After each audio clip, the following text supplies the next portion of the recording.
Welcome to Blake and Devin Podcast. I am Devin Leach, and across the way in the cowboy hat, once again, is your co-host, Blake Robertson. It is April 25th, 2020, and we're still in our basements. And I'm not sure, I should have looked at this before, but my hair is a little high today. Looks high to me. High hair. I should look at myself before I get on camera for this podcast. A hat would have hit it. No, I bet you think it would. Our special guest today is my friend and a very wealthy man, Mr. Andy Hynes from Catalyst Missions. Andy, just wave right now. Don't say anything. It's doctor. Okay. It's doctor. It's doc. Oh, I'm so sorry. That is actually an introduction, which I will do later. Let's start out right off by doing our memes of the week. But this week, as we told you, we will not tell you whose memes they are. So each one of us has submitted one. I will show them to you. I will read them to you with the most neutral voice possible. And then you need to vote and tell us which meme belongs to which one of us. So, and this was a guest suggestion, by the way. So keep these suggestions coming and we'll evolve this. So yeah. Okay. So meme of the week. Meme. Andy, we don't have any sound effects, so I have to provide them. First meme is the no shirt, no shoes meme. No service. No service.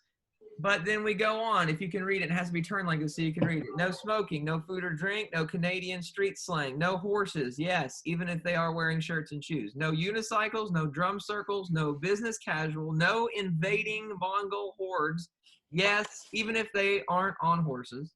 No floating sentient glow cubes sent from the future to kill me. No mariachi bands, no conversations that involve word brunch, no wood nymphs, Steve Nymphs, okay. No, my neighbor named Keith who stole my trash bin. Yes, Keith, I know it was you. No up-post street magic. No tap dancing, and no 3 raccoons in a trench coat trying to trick me. That's meme number 1. We'll see whose you think that is. Meme number 2. You got a speck in your eye, but that's none of my business. And then meme number 3. It's always worse than it seems. That's sort of a serious one. It's a serious one. It's serious, but it's also funny if you know any of the 3 of us and think that any of the 3 of us is at all a little pessimistic. We'll have to see. Well, I'm just saying. All right. Next, we go to our This Day in History. Let's do that. Today in history, April 24th. I even put it wrong on the date. Again, I feel your disappointment in me.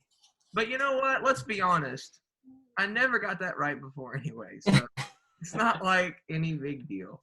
Okay, this day was somewhat boring at first, but then I found some interesting things about it. Here's the first.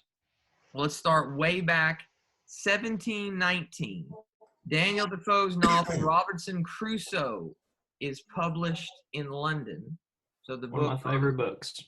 Really? I did not know that about you. Okay. Andy, do you like Robinson Crusoe? Who? That answers that. Can you hear me?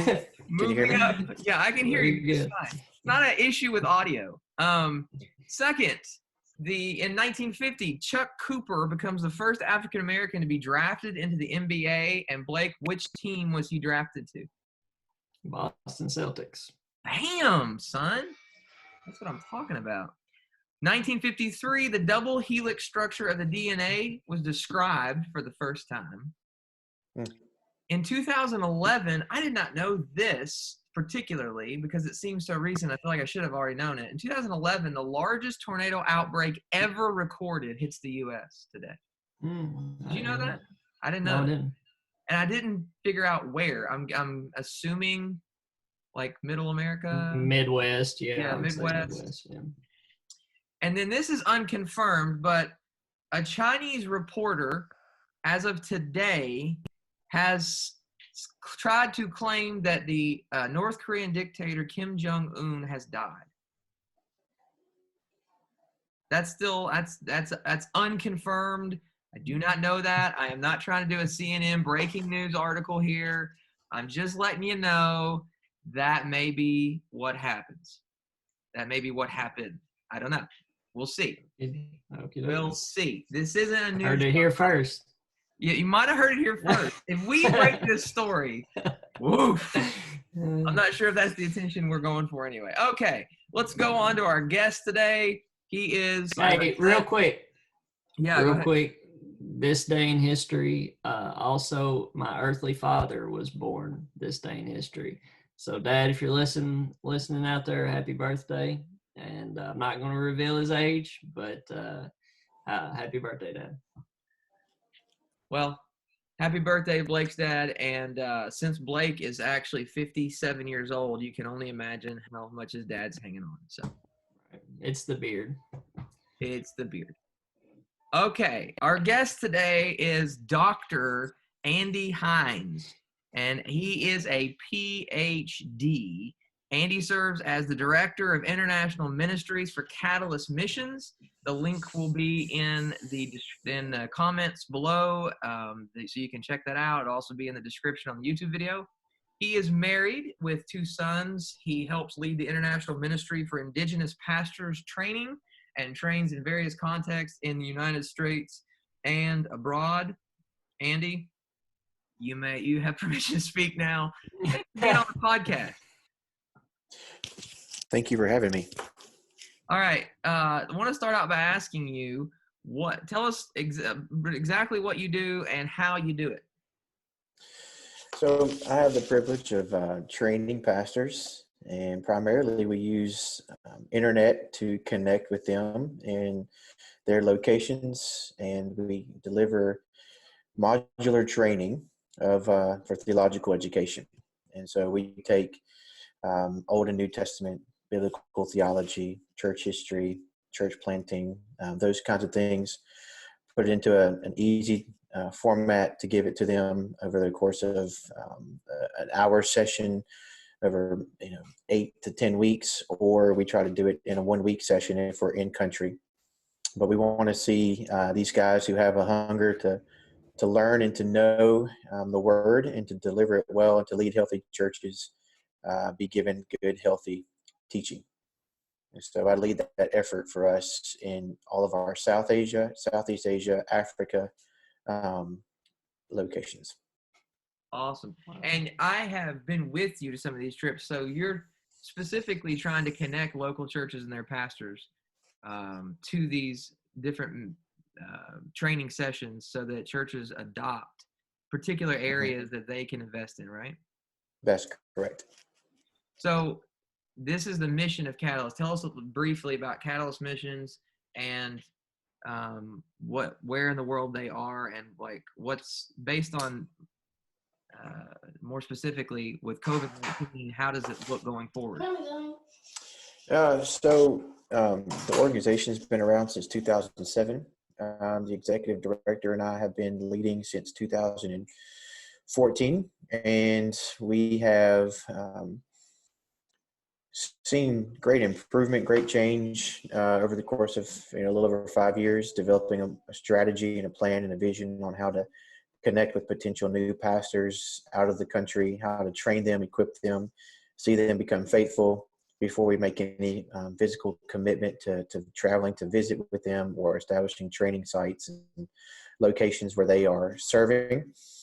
And then we partner with local churches here in the U.S. that will adopt these project locations, spend their time praying, going, giving towards that particular project, that particular location, those particular pastors, so they can develop a relationship, be part of the mentoring process, be part of the training process, be part of the equipping process for those guys and pastors where we are. Typically trying to keep training groups down to, anywhere from 15 to 20, 25 pastors.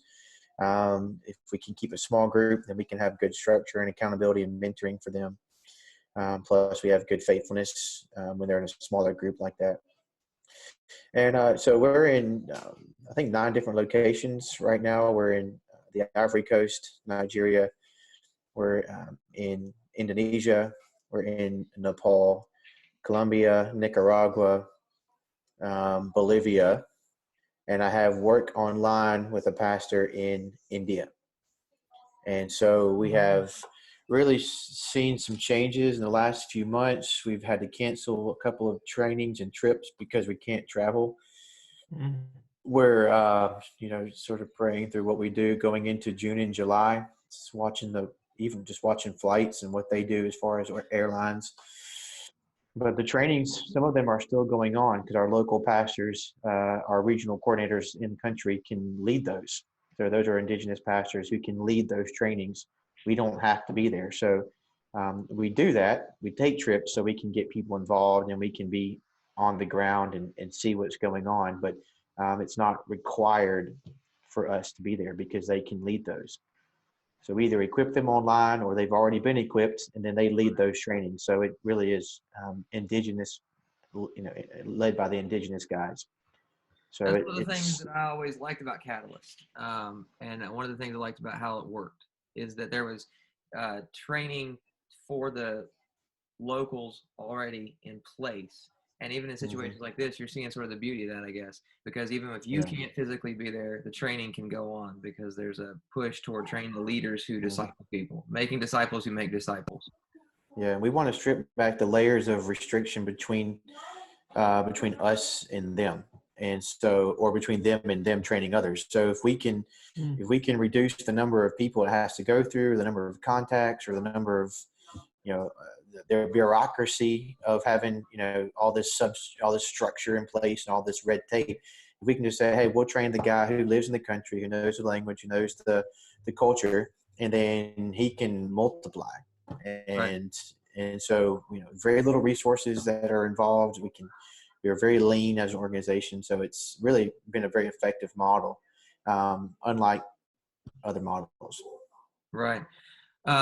Blake, if you have a question, you can jump in. I just wanted to follow up on something real quick he said about it basically uses very little resources. Catalyst Missions developed a way of giving to Catalyst Missions recently that allows you to give all different types of currency. And was there even cattle involved at one point or something like that? You could trade in cattle. Yeah, we have a bartering system online. I was just kidding. We don't. But it is a platform where you can give anything. I don't know the specifics. The guy does our business stuff, really focuses on that. But you can give money. You can give like stock if you want to give like that kind of stuff. You can give cars and appliances and anything really, I think, that can be sold, and the third party that we use to do this sells it or does whatever they do, and then we get the profit or the benefit of that.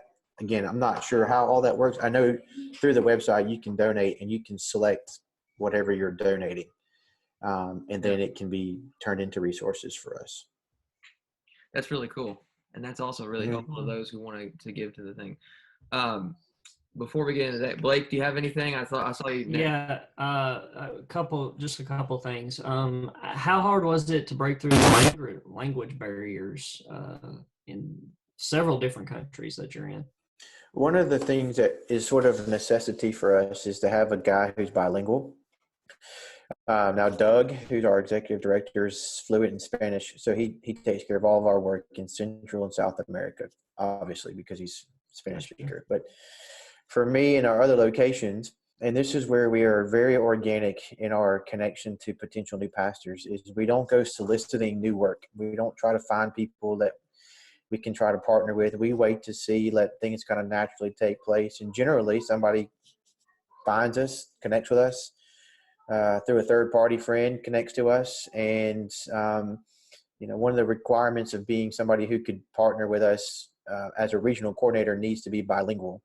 so we can train them in English, and then they can Mm-hmm. reproduce that. That also helps because they then become our translator when we're in country, and they are facilitating the work for us in country. And so the language really, it doesn't become a big issue as long as, our regional coordinators, strong in both languages. And so far, we've really seen that be a blessing and a way for God to use, opening new doors for us.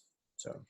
Gotcha. Just one other thing. It sounds like, and tell me if I'm right or wrong here. It sounds like you all have really developed a relationship with those go-between people, and it sounds like that has really kind of maybe been the hinge there that makes everything work. Yeah, so we have a whole sort of onboarding process that we developed. That once somebody in a natural, again, organic way gets in touch with us, we reach out to them, back out to them, and if at the time, as an organization, as an individual, Doug or myself, have capacity to maybe think about a new location, a new person, a new pastor, a new project, we would then begin just as a very basic series of conversation, reach out to them through Messenger or WhatsApp, try to set up a FaceTime talk, communication, see who they are, what are they doing. And if we feel led to do this, then what we would do is say, okay, we'll start training you online. Here's module 1, soft copy. We'll meet an hour a week for a few weeks, kind of walk through it, train them, and then ask them to begin to reproduce that. So we have this process of discovery, development, and then deployment. The development part can be anywhere from 6 to 7 to 8 months. We're just training them online. They're reproducing. They're sharing with us what they're doing. We're praying together. We're continuing to learn about each other. And then deployment would be at the end of that. Hopefully we've developed maybe some church partners who want to get involved in a new work. We would send we would call a vision team, somebody to go over, see them face to face, see what they've been doing, meet with the potential group of pastors that we would train physically, check out logistics of the city, what's travel going to be like. So when we come back from that trip, I would know basically what it would cost to send a team, where they're going to stay, where they're going to eat, transportation in country, and have a budget, a plan in place so we can quickly send people to on trips, to mobilize them to go. That's about a year process is what we've seen, in a year to 18 months of a process to get everything together in order to have a consistent training spot. I got the privilege of being on one of those vision teams at one point, and on that trip, you and I talked, and you said to me, you and I began to talk about a biblical view of missions, and you've already hit on many aspects of that already, but just briefly lay out for us a biblical view of missions and what you think that how do you see the Bible telling us to make disciples and how to spread the gospel? Because, and I always like to lead off questions like this with biblical evidence. We know that the Great Commission, Matthew 28, tells us to go into all the world and preach the gospel, make disciples of all nations. But we also know, like doctrinally, theologically, on a different level, Romans 10, that everyone who calls on the name of the Lord will be saved. How then will they call on him whom they have not believed? And how are they to believe in him of whom they have never heard? And how are they to hear without someone preaching? And how are they to preach unless they are sent? So how is God going to draw all those who would believe? It's going to be through the preaching of his word to the nations. And so I submit that question to you. Give us a biblical view of missions. Yeah. Well, you clearly hit Matthew 28, Great Commission, go forth, make disciples of all nations, baptizing them in the Father, Son, and the Holy Spirit. So what we've done is we've taken that. So let's break it down. Well, if you're going to make disciples, clearly there's an evangelistic part to that.